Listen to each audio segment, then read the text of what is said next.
Hi, my name is Sharman Meerbrajan, matrix number 229065. This is my demo for lab 11. So first, this is the topology, and first we'll go into R1 for the beginning configurations. So we'll assign IP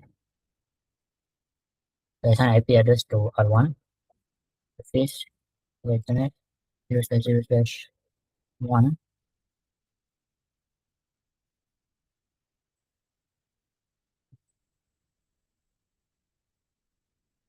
0/1.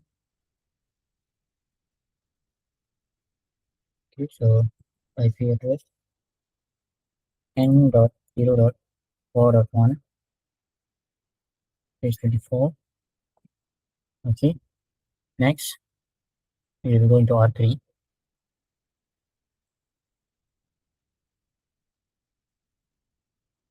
Okay. Next we'll go into R3. Interface will connect 0/0/2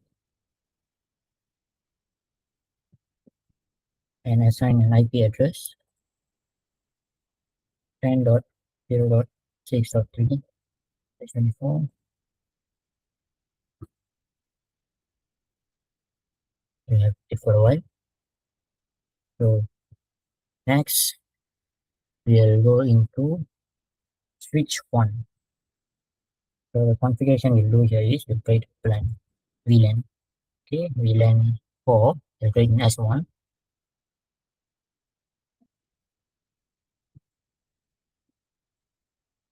Okay, and then switch. Then we'll enter interface of VLAN 4. Sorry, interface VLAN E4 and assign IP address 10.0.4.254 page 24. Okay, now that's done. We'll quit. Next, we'll go enter switch 2, and here we'll create VLAN 6, then quit. Then we'll enter interface VLAN if 6, then assign IP address 10.0.6.254 page 24.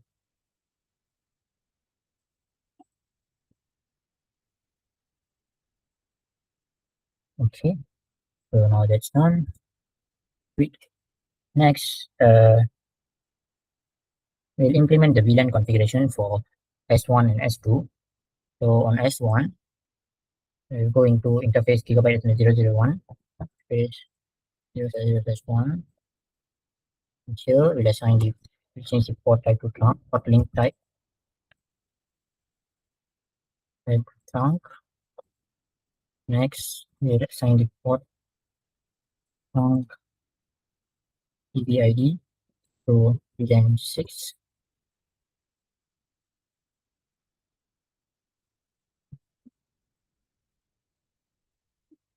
Sorry, we'll assign port link type trunk.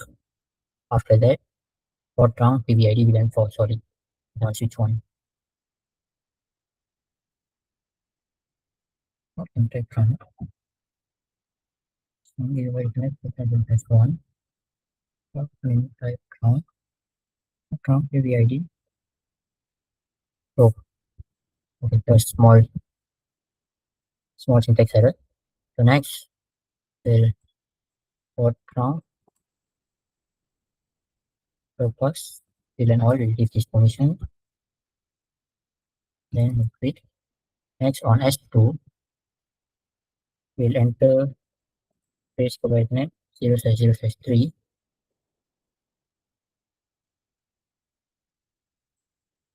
Okay. Next we'll do port link type trunk.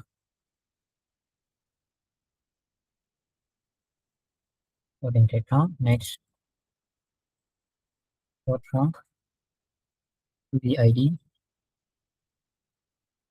then 6. Then port trunk purpose hidden all. Okay, that's done. Next, our configuration will be on R1. We're on interface gigabyte Ethernet. New interface gigabyte Ethernet. 0 we'll configure IP address 119.84.111.1.24. So page 24. This should be the IP address for R1.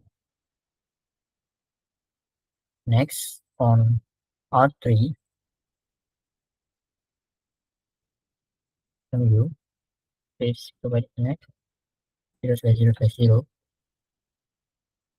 Configure IP address 119.84.111.3 space 24. Okay, after this, we'll be verifying that R1 is able to reach both S1 and also R3. So to do that, on R1, we'll try to ping the address of S1 and R3. So first we'll ping S1 n.0.4.254.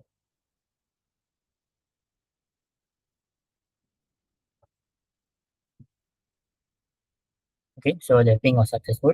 Next, we'll try to ping R3. So ping 119.84.111.3. Okay,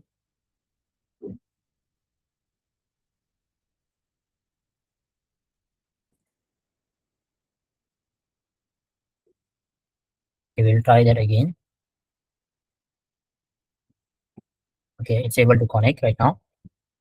Okay, so next, for our next step will be configuring an advanced ACL on R1 and select the data flow with the source of S1, the destination of R3 and destined for the telnet service ported port. Okay, so on this will be on R1. So we'll configure ACL of 3000. Okay, so this has advanced ACL. So we'll do rule of 5. This to commit TCP source 10.0.4.254 to destination 0.0.0.0 to destination 119.84.111.3 space 0.0.0.0. Okay, to destination port Q 23. Okay, done. So for our next rule, we'll put rule 10 to commit IP source from 10.0.4.0 is 0.0.0.255 destination NA and enter. The next rule will be rule 15 to deny IP. Okay, now we have configured on R1. Next configurations will be on next ACL configuration will be on R3. Okay, so on R3, just click first. Okay, so configure ACL 1000. Okay, so now we'll make a rule to commit source n.0.6.0 is 0.0.0.255. Okay. Okay, now that we have configured ACL, we'll configure dynamic NAT. So to configure static route on S1 and S2, the next hop is the private networks gateway. So to do that, We'll go on to test one and configure it.